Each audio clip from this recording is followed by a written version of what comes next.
Switching to Ruby on Rails was very difficult because, looking at that, there's so much that just the Ruby on Rails magic that happens under the hood. And I would go, what do you mean? It just does this and that. Where are the intermediary steps? Once you've dealt with problems like that a lot, it can be really uncomfortable to go into a place where there's a lot of magic in the middle and you don't necessarily trust the magic anymore. Welcome to SaaS That App, Building B2B Web Applications, the podcast where we share real-world stories, practical advice, and tech insights for those building or thinking about starting a tech-enabled business.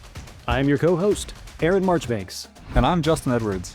Each week we bring you the stories, strategies, and insights you need to build your SaaS or tech-enabled business smarter, not harder. Let's dive right in.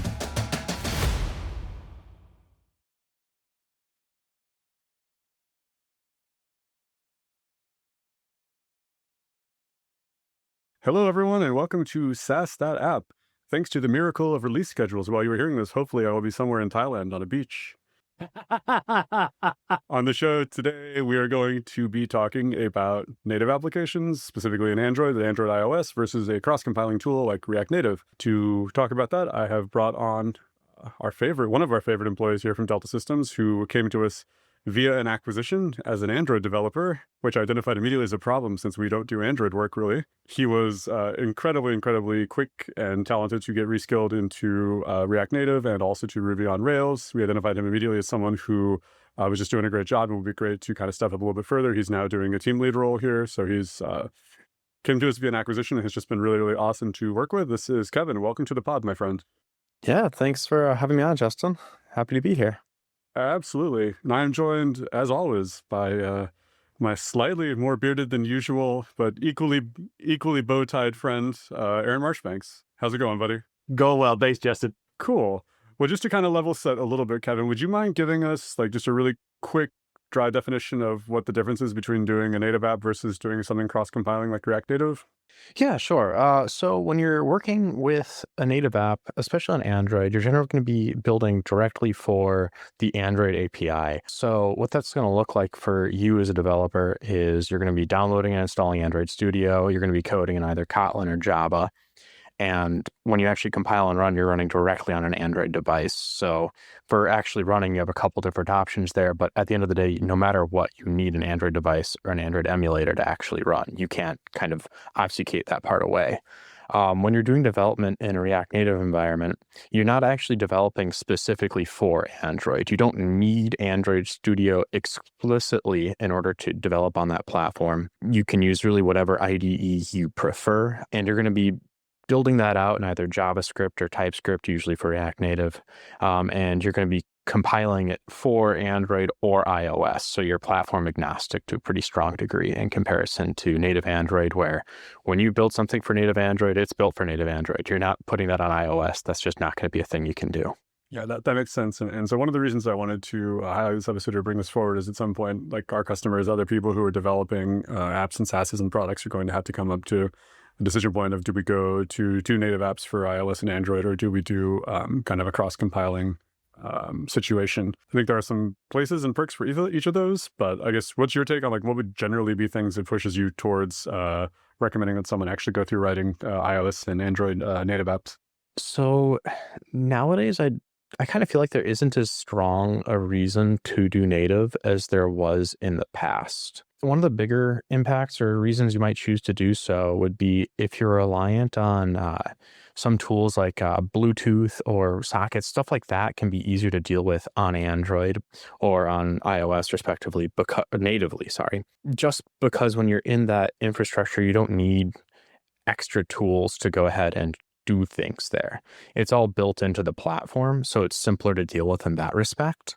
The other thing that can really come into play is performance. React Native, JavaScript, it's inherently single-threaded there. There are a few different threads for managing the tasks, but you're not going to be able to get as high a level of performance out of React Native, at least not in the simplest form of it. There are actually interesting options I was reading about recently. Shopify apparently has been doing things with native modules that they build out as a library that they can then use in their React Native projects instead. So they can get better performance out of a React Native system by using native where they can, using React Native where they can and kind of unify their UI view, even if they have some different software lying under the hood for performance purposes. But I think that really comes down to being the biggest thing is performance. And for a lot of apps, I don't think that's necessarily extremely prevalent, especially if you have like a simple front end to your website or something along those lines. The performance issue just is not going to be very prevalent at all. But if you're doing like a video game with like 3D graphics and that kind of thing, that might be harder to do in the context of React Native, unless you do something kind of clever with like having your own native modules. To my understanding, at that point, you're probably building entirely within whatever your game's toolkit is. So if you were doing something in Unity, you'd be looking at using Unity there. I'm not entirely sure how that ends up working out, though. Yeah, great. Me either. I'm super ignorant about native apps. I've only worked on a handful, so it's good good to hear to educate me. It occurs to me that we kind of do an analogous thing in Ruby land with machine code, like either Rust or C. So when you're like doing a bundle install, you'll see compiling native extensions behind the scenes. And that's basically the same thing where we're saying we're not going to do this in Ruby. We're going to have some other kind of background, usually to get close to the machine or for performance reasons like active record, for example. So it seems like a similar kind of thing where, yeah, we're using Ruby primarily, and then we're kind of hooking into some lower level code. It sounds like React Native is doing that, or Shopify is doing something similar with React Native. Mm-hmm. Yeah, that's the case with a lot of modules or a lot of plugins and things like that too. Will be closer down to the actual hardware rather than still being in JavaScript. It used to be that there was a concern, or you always had to worry about playing within the walled gardens, especially on the iOS side, but Android to a certain extent has kind of stepped up to that too. I mean, how big of a consideration is that anymore? I mean, to get into those arenas versus just simply going with something that's more agnostic? I don't think it's going to be easier if you go with a native application for actually getting it published on the stores. I think in a lot of ways, especially with Google lately, it can almost be harder to deal with some of the API level changes they have rather than if you like separate yourself a level away from that. So if Google is constantly trying to move, like you said, towards more of a walled garden ecosystem. They started out with a lot of features. They were the Wild West, in air quotes, as you might put it, for app store fronts. That's why everybody wanted to go there first. Yeah, and it was really convenient for a long time. But now as they kind of, put bolts on and say, hey, you can't do this quite the same way you were before anymore, it can get really, really troublesome to continue like dragging along apps and updating them and having the functionality still work the same way as you move up and towards that. And it can be very frustrating to deal with. So I think there's probably value in having React Native or a framework like Expo or something between you and the Google API levels like that, just to kind of shield you a little bit from the pain that they can inflict.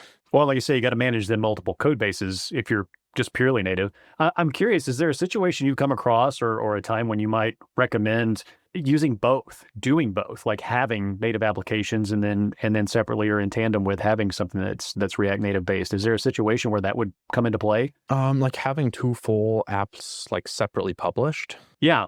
I can't think of an instance where I've been in that situation. I feel like that would probably be a fair situation where you maybe look at either, because at that point you're looking at maintaining three separate apps, right? You're looking at maintaining an iOS app, an Android app, and React Native app. And in that case, it may be worth either dropping one of them, that probably the React Native app in that case, or looking at if you can integrate the other two back into the React Native app and just have one. Because I think having three over having two or having one is probably the least advantageous situation to be in terms of cost and how much time people have to spend on it. Sure. I just know if there was like a compelling reason for somebody that might be coming into, a legacy type situation where they have two applications, but they're also wanting to do I need to just chuck this completely, rebuild in React Native? Do I need to maintain what I already have and then build in React Native and ultimately replace the two? Are the performance, bits for me having the native applications compelling enough to keep them around, that sort of thing? I'm just thinking maybe legacy situations where, a client may be interested in, for whatever reason, keeping all of those around. I couldn't think of one off the top of my head either. That's why I'm asking. Yeah, I guess I could see one in that specific situation where you're looking at building something new out, is you have these two legacy native apps already, and you're building features into a newer cross-platform one, there's probably a justification for leaving the other two around for some time so that users who don't want to move over or are missing features that they want in the React Native app have a place to like live as a home. But you don't want to maintain that forever, that status quo. If you do, then you end up having to maintain all three forever. At some point, like, users never like change, right? That's why whenever I see someone come across and like, hey, I want this new UI, it's really fancy, it looks really different, I'm like, I don't know if that's a good idea. Like, maybe we should make little gradual changes if we want to do that, rather than like rug pulling, pull the lever. Like, that's not necessarily the best idea. It's become extremely obvious you have never worked for Atlassian. They are our rug pull, UI rug pull extraordinaires over yonder. I know. I don't know why Jira changes the way it looks. I swear, every other week, and sometimes more than others. And it continues to bury the really useful stuff deeper and deeper into the settings. Apparently, this is just a podcast where we beat up on JavaScript and we beat up on Atlassian and Jira. It's been It feels like a theme. It really does. Yeah, it's kind of like you're in between a rock and a hard place, because Jira is definitely the one you probably want to use out of all the options, but they just got to leave it alone, man. We were so friendly when we started this whole thing out, and now it's like it's been enough time. Like the gloves are coming off, and we're just being angry at the service providers we rely on. Here's the whipping boy today. I don't know. It's No, Jira is hands down the worst workflow management tool, except for every other one that I've used. Anyway, sorry, just wanted to venture into a little smack at Jira for doing the UI rug pull. What you were saying that was really interesting. I had never considered this in a mobile context. So like a lot of times for web apps, if we're replacing a legacy system that has users and is going to stay online, we'll stand up a second website or a second web application. And then over time, we'll just gradually start turning on the new version of it and turning off the old version of it, and then kind of keeping them linked up. But the cool thing about that is in the web world, we control everything. So we could just do whatever we want. In the app world, you would have to actually have a user install 2 different apps, both the legacy one and the new one. And then it seems like linking between those could be dubious as well. Have you even seen that before, Kevin? That seems really strange to me. So I haven't seen that, but now that I think about it, there probably is a way to do this kind of probably not super well. You'd probably still want a separate app rolled out. But at least within Google Play, you can choose to like do gradual rollouts of a new version of an app. So it could theoretically be done where you have the new version, you upload that as your new bundle, and you like set it to like 5% user rollout, and 6, 7, 8, and kind of slowly roll through like that. So that's one option. But yeah, I don't know. I hadn't really thought about that. That could work. I mean, fundamentally, it would require a user to install both the new and old version of the app, and then routing between the two could be hard. But I hadn't even thought about doing that kind of piecewise approach where we're just kind of segmenting one chunk at a time over to the new app and then shutting it down on the old one in a mobile context. It would be challenging to manage, I would think, too, though. You'd definitely have to keep track of what the interconnected bits are and what you've extracted already. And yeah, it would get to be a little bit of a project management nightmare. So this is now us noodling on a problem that we don't have, but I think it's interesting. So what if you had your old native mobile app and then you had a React Native, you published to a website, to an S3 bucket or something, your React Native for web, and then you replaced that view in the old app with a web view. So you released a new version of the old app, but that old app would be a web view of the new React Native for web S3 hosted React Native app. And then once you replace enough of that with the React Native for web view, your existing legacy app would basically become a series of web views to their new React Native for web thing. You see what I'm saying?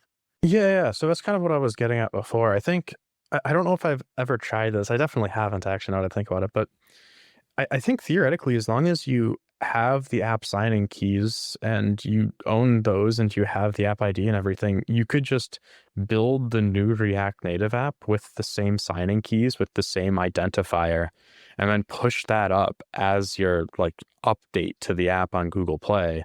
And then from there, you could kind of do a similar thing where like you have your new update there and you slowly roll the number of users that have it. So you don't actually change your app. No one has to reinstall anything, and like slowly the old one just disappears. Yeah, that makes sense too for a kind of a cutover of one entire old app for one entire new one. I was trying to think of a way to like remove one feature at a time from the old app. I would have to do some research before I pitched it to a client, but it might actually work. I'd be curious to have that problem show up so I could try to solve it. Yeah, that's kind of like you got to wonder if the juice is worth the squeeze there too, though. Yeah, it would have to be an enterprise level something. They're utilizing it for a lot of different departments or areas or utility that you could somewhat segregate pretty easily, I would think. So we did a very similar thing with a HIPAA compliant app for healthcare data. And it was one of those things where like, yeah, the security can never go down. And this can never be compromised. So we actually stood up like a transition API. Anyway, we basically did one of these gradual step-by-step replacements on that app. But we actually put that customer in React Native from the get-go. But if they had an existing legacy app, we probably would have had to do something different. But anyway, I digress because it's technically challenging and probably not that relevant. But fun. It's good to go down the rabbit hole every once in a while. So we talked about kind of the case for native apps and when that probably makes sense. What we didn't, it sounded like that's probably at this point in time kind of the exception rather than the rule if you're, depending what your app is, but unless you have one of a few very like specific reasons to go into a native app, you should probably default to a cross-compiling thing, and React Native is the most widely supported one right now. I know NativeScript is around, and I think people are using this. I as my personal taste, I prefer Angular over React a lot, so I'd love to have the Angular version of cross-compiling become more popular. But Yeah, I'm trying to think of what else there is. I know we have one project that's using Next.js, and then I know Flutter exists. I've never used it personally, but it's there. yeah, I keep almost getting us a Flutter project because I really want to learn it. Yeah, and then there's the .NET, .NET kids have theirs, which is Xamarin, which we did one project in a long time ago. So there are a couple different options out there, but kind of without weighing the difference of frameworks to use, like what are the benefits? Because it sounds like primarily we want to end up probably in a cross-compiling app. So like, why is that? What's the good that is sending us that direction? Yeah, the one thing that immediately jumps out at me is you really don't have to deal with having two full separate apps. And at least from what I've seen, especially with having two apps, is a lot of times they don't get equally maintained. So if you have a client and that client uses an iPhone and everyone around them uses an iPhone and they want an app on Android and iOS, well, when they're thinking about updates, they're thinking very iOS centric. They're thinking, hey, we need this, we need this, we need this. So as they want the updates done, Android kind of lives off in like this lives off on their own little island, right? And iOS kind of marches forward and Android goes, hey, what's going on? I'm still over here. Like I'm doing the API target updates, but not much else. So once you have a cross-compiled app, that problem kind of goes by the wayside. You don't have to worry about it as much, which is a big plus. One of the other big pluses there that kind of ties into that is you're going to have one common UI. There's an argument with native that you get a UI that looks a lot more like the platform, but I don't really necessarily think that's entirely always true, because you kind of end up in the same situation where the client uses one device, so they want the app to look like it would on their device. So you end up with an app on Android that looks like an iOS app. And at least with React Native, you're going to have one rather than two instances of trying to do this. And it might be easier to say, hey, let's try making something that looks more common, rather than trying to say, hey, this doesn't look Android, hey, this doesn't look iOS. It might be easier to kind of move towards that goal. But yeah, I would say generally, unless you have a need to go with a native app, it probably makes more sense to go React Native or something that's cross-compiling. And the reasons for that, I don't think are usually super prevalent. Yeah, it seems like it would give a lot more flexibility and ability to be creative for UI, UX, design team folks when you're not tied down necessarily to particular, design components or elements or iconography or things like that for a particular thing. You could be a lot more creative, I would think, in those spaces and be more common. The other thing that plays into that too is how the actual UI gets built on a native app versus on React. Like React Native, you have a very DOM-like structure. So someone who's used to doing, CSS or UI design, they're going to be much more capable of easily stepping in and making UI tweaks there than, say, Android with Views or Jetpack Compose. And if you're working with an older Android app, it's probably going to be Vue. And it's not the easiest thing to make Vue do what you want it to to put it lightly. It's not the worst thing to design with, but you can end up in really weird situations like word wrapping or how you want the different layouts to nest with each other. And it's probably going to be a lot harder to have your UI designer come into that and, change that around a bit than it would be for them to look at something that has a DOM structure that better resembles what you'd see on a web app. So yeah, with the separate code bases, I imagine also comes having separate team members who know different languages and have different skill sets. Is there much overlap between? I mean, Objective-C and Kotlin don't seem like they have a lot to do with one another. As someone who hasn't really worked with either of them. That's fair. To be honest, I haven't really done much iOS development at all. The most I've done is like installed Xcode on a MacBook to try and compile something to see like, hey, what does this look like, or what is this doing, or why does this work one way and mine doesn't work quite the same? Kind of is a pretty different world, or different. I mean, it really is. There's no real way to do like native iOS development easily if you don't have a Mac and you don't have an iPhone. So yeah, it's kind of the typical Apple vendor lock-in thing where it's like, I think for a while we were using a service where we were literally paying. It's a service called Mac and Cloud. If you want to sponsor us, you're welcome to. But yeah, we literally paid like an hourly fee to use a Mac, somebody else's Mac that we could VPN into for things like we've already done all the build, the entire thing exists, but we can't actually send the build to the App Store without owning a Mac computer. So we would rent a spot on theirs and we would send a zip file up and then run the program that had to be used to upload a zip file, essentially, because Apple makes strange architecture decisions. But so yeah, that tracks.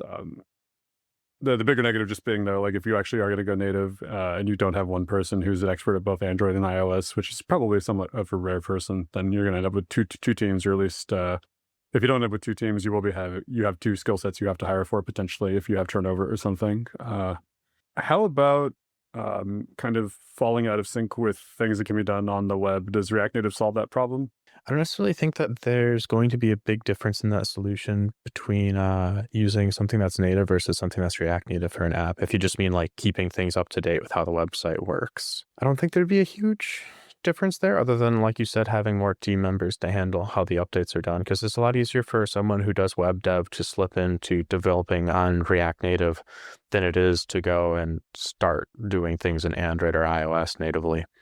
There's a really big skill set difference, or like just knowledge difference really, between doing that native development versus doing React Native, which is a lot easier, because if you're familiar with JavaScript, you're already somewhat familiar with how it would go on React Native. If you're familiar with DOM, you're going to be familiar with how that would work. There's differences in the libraries and things, right? Like you're looking at Axios for HTTP requests, but things like that are going to be easier to pick up than trying to pick up a whole new ecosystem. Yeah, that's actually right where I wanted to go at some point too, is just talking about the team structure itself. I mean, it's obvious that you would need an Android person, an iOS person, a web person, whatever it is that you're trying to do. As a startup, that's an important question, because at what point we've asked others, at what point do we want to talk about hiring or having our own dev staff? And what does that look like? What does that team look like?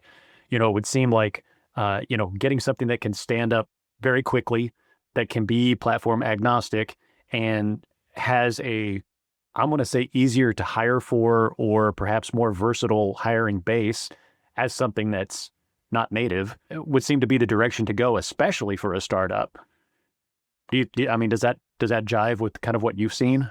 Yeah, I think that makes sense. As long as, like I said, you're not in a situation where you need something really specific to the platform, like you're really desperately in need of a high level of performance that you're not going to get otherwise. But yeah, I would agree. And one of the other risks you can run into, especially when you have two people doing app design and development on separate platforms, is you can end up with two entirely different structures to the same solution, and you can have one that works significantly better than the other, and you kind of get stuck. And one becomes a money hole, the other works fine, and you ask, well, what happened here? Why did no one talk with each other as we were going through and designing these? And like as a startup, if you're a small company, having one half of the app become a money hole and the other work fine, maybe your balance sheet can do that, but you don't want anything to become that.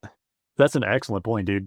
One situation didn't really end up working out. We didn't get to take the project all the way to the end, unfortunately, but we had a customer with a React app for web only, and they wanted to do a mobile app. So what we did is we took them from a React app, which is very out of date, updated it completely, and then made a move from React over to React Native, which was not painless, but it was a relatively straightforward thing to do. Then what we did is we served out React Native for web using the same code base that Always had for their front end. Then when it came time to make mobile apps out of it, like, yes, we had to do all the mobile app work to make things look correct. And it's not like you moved into React Native, you move a React web app into React Native, and suddenly you have a mobile app. It doesn't work that way. But what it did mean is that our web UI for users, our Android UI and our iOS UI all use the exact same code base. And so you basically paid one series of web developers who could figure out how to do React Native and do submissions and these kinds of things. And you had one monolithic code base. So you didn't have issues where like iOS users are able to do this, but Android users are not, but you can't do that on the web. Very strangely, really only seen that once. And I think a much more common model for us is that we have a Ruby on Rails API with an admin interface that's written just in plain old Rails.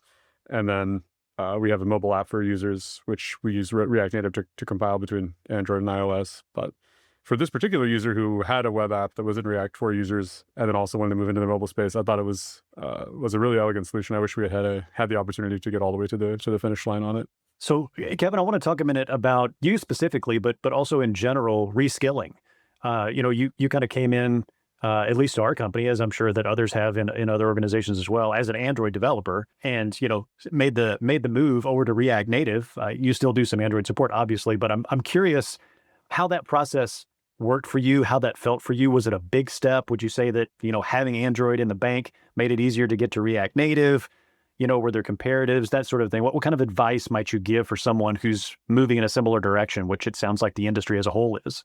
That is kind of a hard question to answer, honestly, just because there's so many different ways that people like to learn different skill sets. I think that moving to React Native from Android or iOS is probably more difficult than moving to it from a web dev side of things. And the course I took was like, before I worked Android, I did C++, C assembly, embedded development, and then I did Android, and then I did a bit of Ruby on Rails there, and then it became the Ruby on Rails with the React. So I kind of had like that intermediary step of kind of, wetting my toes into working with a web development system. I started to learn JavaScript, things like that are really important for learning React Native. And I think that kind of helped me out personally. But if you're trying to learn it from the get-go, I think it can be really helpful if you have a team available to you. That's really helpful. Here at Delta, like, everyone is super good at helping each other out. And that really benefited me a lot going into React Native and Ruby on Rails for that matter. Because, going into Android or learning that, it was kind of me by myself figuring things out. So if you have people you can lean on at all, like, don't hesitate to do that. Sometimes you can feel really silly asking a question, but more times than not, it's better to simply just ask away, I think. As long as you've done like the modicum of research where you can ask an intelligent question that doesn't end you up with an XY problem or something strange like that. But I would definitely say if you have a community you can lean on to ask questions and learn more quickly and effectively like that, it's going to be a million times over useful. So with like regard to kind of developing your overall like developer skill set, I have kind of a bias, but like for me, working with someone who's done embedded systems or systems programming is like working with a classically trained musician. It's the patience and the fundamentals that kind of are inherent with doing that kind of work. It's just you have this very kind of deep understanding and background, and it to me is kind of like foundational and in my limited experience, but I see a lot of people who have those kinds of backgrounds be more successful in picking up new things and kind of reskilling. To me, that kind of comes down to like fundamentals and foundations. So I guess, if you have any ability to comment on your own experience, do you think having those kinds of like embedded in systems experiences in the background kind of like set you up for this? Or is this just kind of a snowball of skills you just keep rolling and it gets easier to aggregate as the diameter gets bigger? I think it can help, especially for like getting a baseline understanding of like how you want to develop things. Because when you have fewer tools available to you, like when you're working with C or C++, like sure, C++ you can pull in libraries, but is that always the right solution? It's not necessarily a good idea even. So there's a lot that you're kind of building in a bespoke manner. So you have to gain some level of understanding of a lot of different concepts. And as you move forward, I think that can really help you design things that are simpler or design things that are less reliant on the ecosystem as a whole. That said, there is the other half of that. Switching to Ruby on Rails was very difficult. Looking at that, there's so much that just the Ruby on Rails magic that happens under the hood. And I would go, what do you mean? It just does this and that? Like, where are the intermediary steps? Like, I'm trying to figure out why this isn't working. And I'm going from A to C. Where is step B? And all the little things that go along with that. And I think getting over that or getting used to that being a reality with like the higher level frameworks can be a real struggle sometimes, especially like having done some things in the past, like where you have like million line code bases and there's something going wrong in an intermediary layer in like just the weirdest way. And you're looking at this huge state machine that was auto-generated and nobody has the code that generated it. So all the function names are like X_18936. And you look at it and you go, oh God. So you have to like get out your pad of paper and like step through it. So once you're like dealt with problems like that a lot, it can be really uncomfortable to go into a place where there's a lot of magic in the middle and you don't necessarily trust the magic anymore. So I think that that's probably true of really any platform you go to, whether it's React Native, Android, or Ruby on Rails. There's just a little bit of discomfort there initially, getting over that hump. Oh yeah, we hear from the PHP team too on the Laravel stuff. You know, anytime that you're stepping up to those supporting frameworks where there is some degree of black box and it just stuff goes in and poof, awesome things come out, or junk in, junk out. That's always fun. Yeah, those abstractions are incredibly powerful and they make our lives great. But when something goes wrong in one of those layers of abstraction, it takes a lot of talent and a lot of patience to get to the bottom of that and to resolve it. I think in Rails, we see this most frequently with devise, because devise is a very commonly used thing, and we always seem to need to customize or change or tweak something about how it works. And I'm not quite at the level of saying devise is its own skill set, but the configuring and debugging and working with devise flows and stuff is a little arcane, and it definitely takes some talent to pick up. So I think that's actually great intuition I hadn't considered before. Is like, yeah, systems background, you're doing everything by hand. You know exactly how control flow is passing for every single line of code. And yeah, there's a lot of other people who've done work that help us in some of these higher level languages and large web frameworks. This also makes me think of too, Kevin. I know that recently we've been working on a project that it was a native application. It's Android and iOS, but there was a reliance on a particular third-party library that no longer got updated or is no longer available to the community.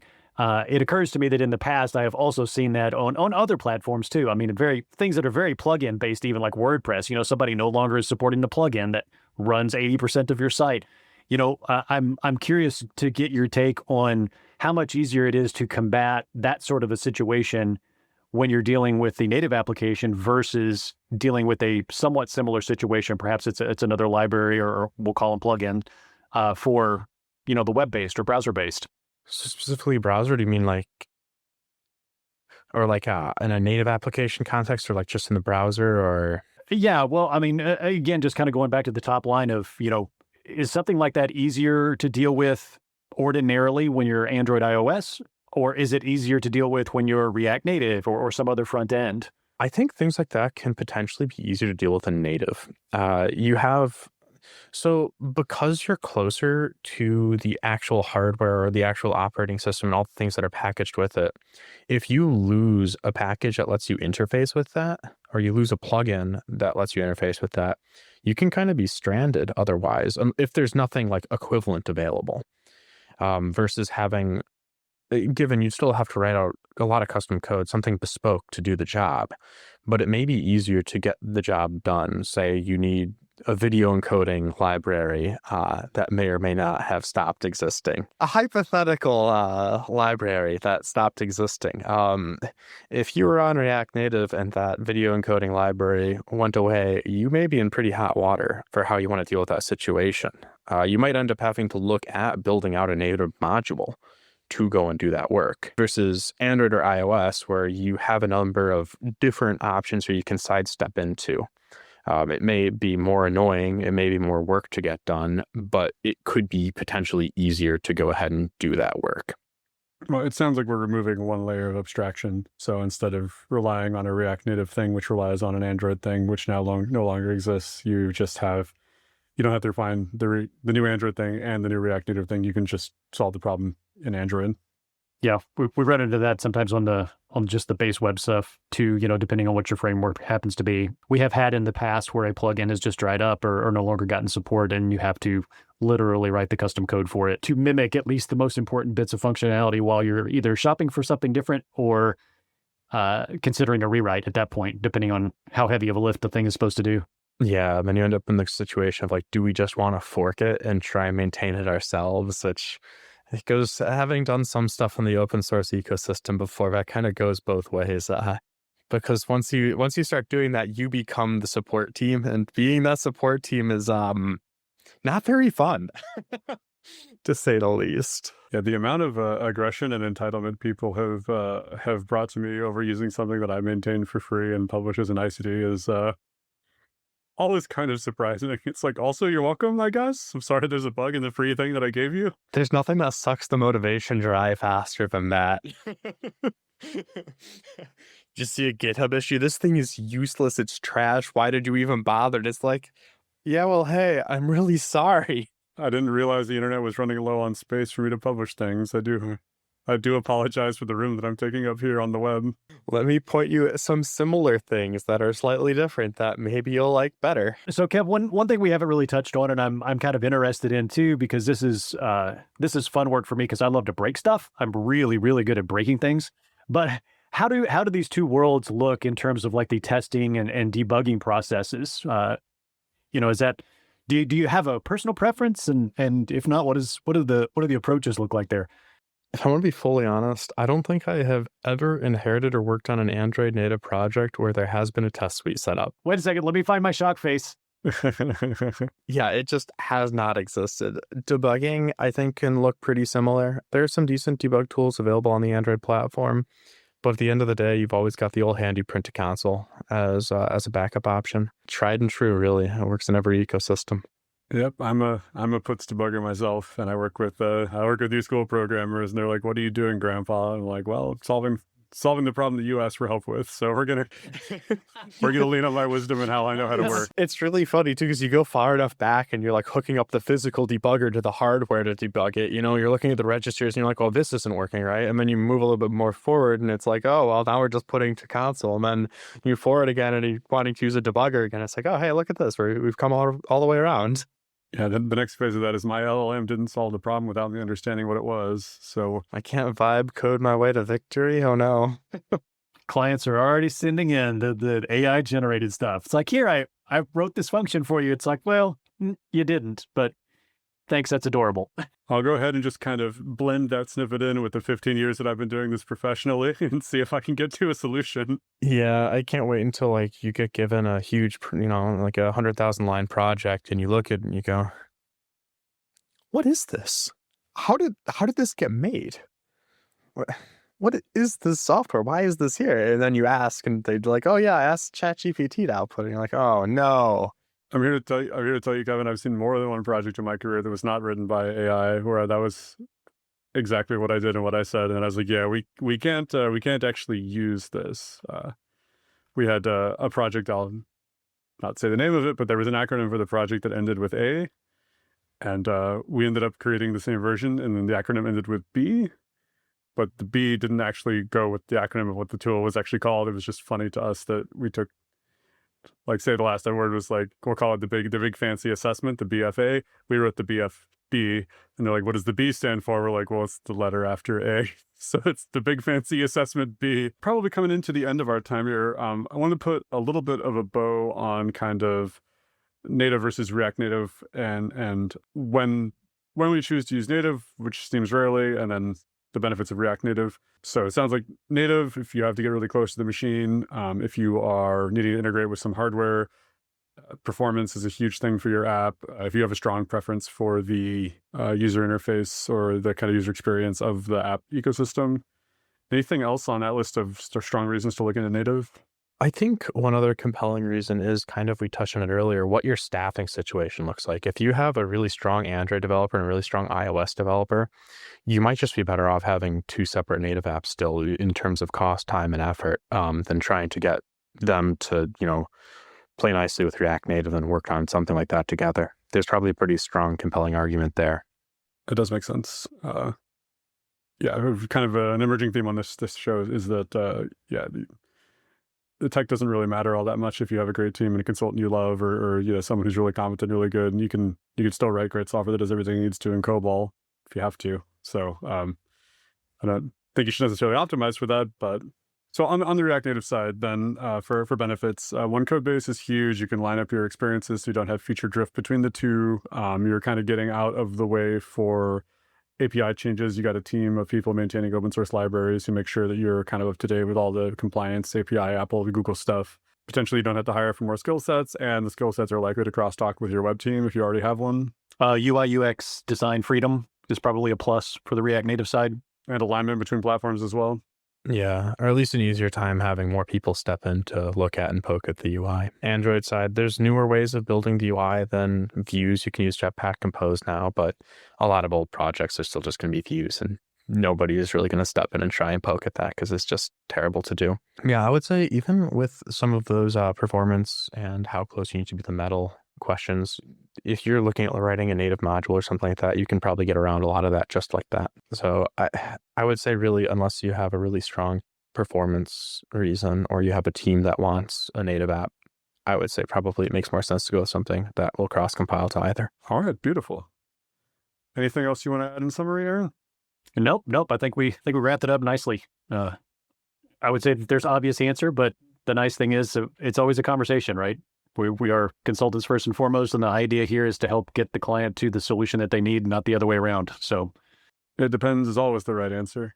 And I'll give you the 80% probably right for you answer, but there's always that 20% of it depends. So beautiful. Well, if you are interested in working with Kevin, working with me, working with Aaron, you can find us all at deltasystems.com.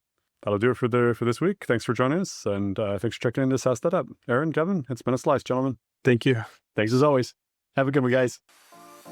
Thanks for cruising along with us on SaaS That App. We hope you grabbed some insights that were inspiring, actionable, or at least entertaining. If you enjoyed the show, don't forget to subscribe and leave a review. Until next time, keep building, keep growing, and keep those apps sassy.